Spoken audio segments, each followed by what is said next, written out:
Inevitably, people buy classic cars and then they find out that there are issues with the engine because it's making noise, dadgummit, and he just bought this thing.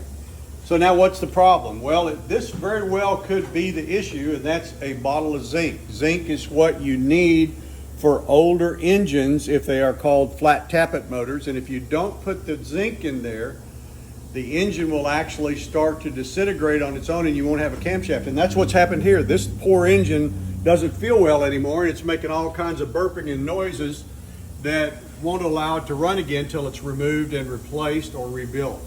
So when you buy a classic car, be sure that you buy a bottle of zinc. You'll have to drain your oil down a little bit, but make sure that you've got zinc in it, or the oil that you're using has zinc in it.